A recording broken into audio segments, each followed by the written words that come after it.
صبح کی تازہ ہوا میں فطرت کے پوشیدہ رازوں کو پہچانو، اس وقت سونا نقصان کا باعث بن سکتا ہے۔ کوئی مشکل سوال پوچھو، ایک بہترین جواب تمہارے سامنے آئے گا۔ یہ تکلیف ہم تک کچھ پیغام لے کر آتی ہے، ان پیغامات کو سنو اور ان مصائب کا سامنا کرو۔ غم کی رات کا اختتام ہونے کو ہے۔ اگر تم اللہ سبحانہ و تعالیٰ سے رحم چاہتے ہو تو اسے معاف کر دو جو معافی کی طلب کرتا ہے، اور اگر تمہیں اللہ سبحانہ و تعالیٰ کی رحمت کی تلاش ہے تو پہلے کمزور پر رحم کرنا سیکھو۔ اپنے آپ کو برا سمجھنے سے برا معاملہ کوئی نہیں ہوتا۔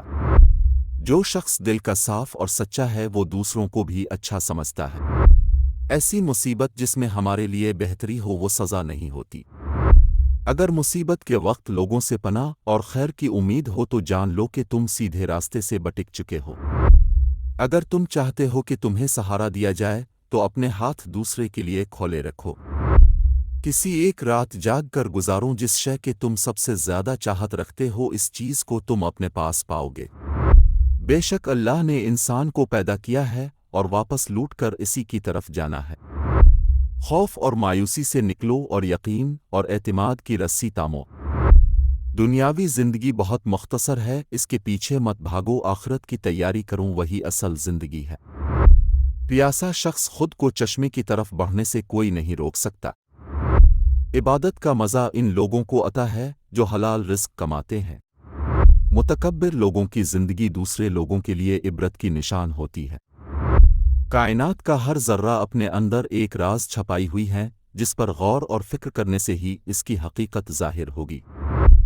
ہر کام کو اعتدال سے کرنے میں سمجھداری ہے، اچھا کام کرنے سے دل خوش ہوتا ہے اور برا کام کرنے سے دل اداس ہوتا ہے۔ دوسروں پر الزام لگانے والے کبھی اپنے گریبان میں جھانک کر نہیں دیکھتے۔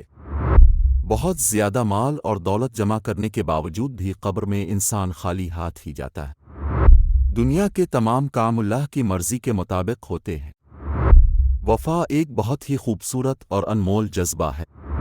میدان جنگ میں کامیاب ہو کر شیر بننا آسان ہے، لیکن اصل شیر وہ ہے جو اپنے نفس کو خود پر حاوی نہ ہونے دے۔ دوستی کے شیشے میں پہلی دراڑ شک کی وجہ سے ہوتی۔ دنیا کی رنگینی 4 دن کی ہے، ان رنگینیوں میں گم کر اپنے مقصد حیات کو نہ بھول جا۔ جو لوگ محبت کے قابل نہیں ہوتے ان سے محبت کرنا رسوائی کا باعث بن جاتا ہے۔ بعض لوگ آنکھوں اور بینائی کے ہوتے ہوئے بھی سچائی سے لا علم ہیں اور جہالت میں گرے ہوئے ہیں۔ جو لوگ ہر پہلو کو مد نظر رکھتے ہیں اور دور اندیشی کا مظاہرہ کرتے ہیں وہ کبھی ناکام نہیں ہوتے۔ جب اللہ نے آپ کو تخت عطا نہیں کی تو بادشاہ بننے کی کوشش نہ کرے۔ جو شخص اللہ کو پا لیتا ہے وہ خود کو اور دنیا کو بھول جاتا ہے۔